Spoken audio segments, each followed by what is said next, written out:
So si Marcos nag-sign na siya sa ating 2024 budget. Pero tuwang-tuwa naman ang yung mga official niya.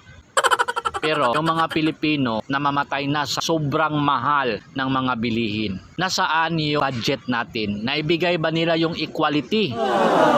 Which is yung standard cost of living. Yun ang minimin ko. Yun ang gusto kong i-deliver sa inyo. Kung naibigay ba yung equality sa ating mga mahihirap.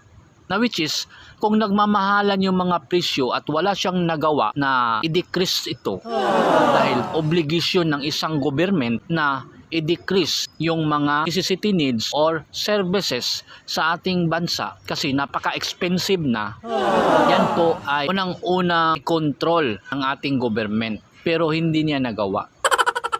Bakit napakahina ng ulo ng ating mga kababayan? Kaya nga tayo naghihirap kasi hindi natin alam yung totoong isang democratic country. Which is, niluloko na tayo sa mga confidential fund, sa mga loans. Ang daming pera, ang laki ng loan sa US. Ito si BBM, papakita ko sa inyo yung loan natin. Tayo ang magbabayad, walang iba, yung mga Pilipino.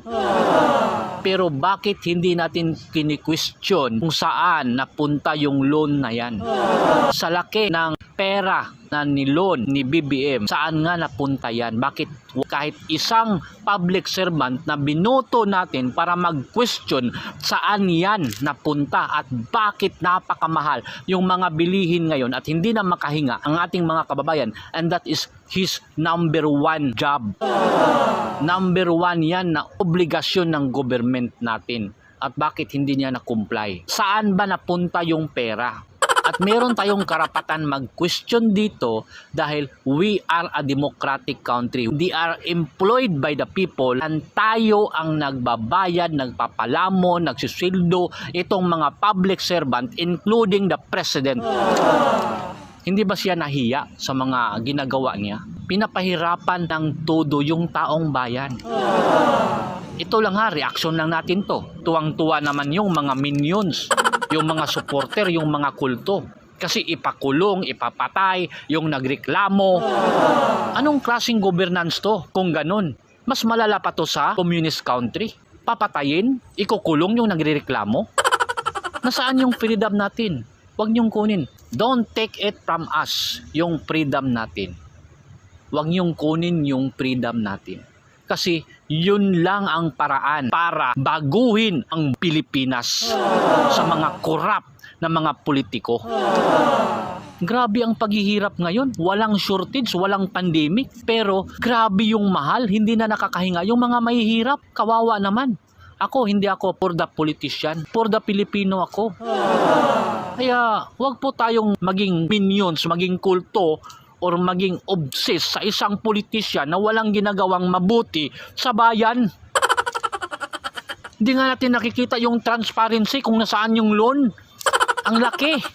Nakita nyo naman kung ilang billion dollars yan, tayo ang magbabayad.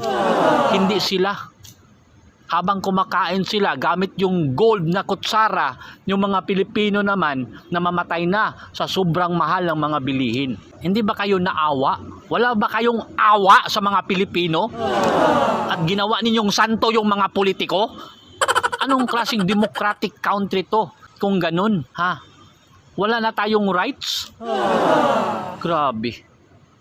This is very disgusting to our country, to our fellow Filipinos na umaasa na magbabago yung Pilipinas. Bigas nga lang hindi kayang i-decrease. Paano na yung mga kababayan natin? Walang shortage ha? Walang pandemic. Maganda yung flowing ng economics natin at tumatanggap ng billion of dollars na mga investment. Ang tanong, nasaan yun? Sinong nanginabang? Bakit sobrang mahal yung mga Pilipino? Mamatay na sa gutom, sobrang mahal.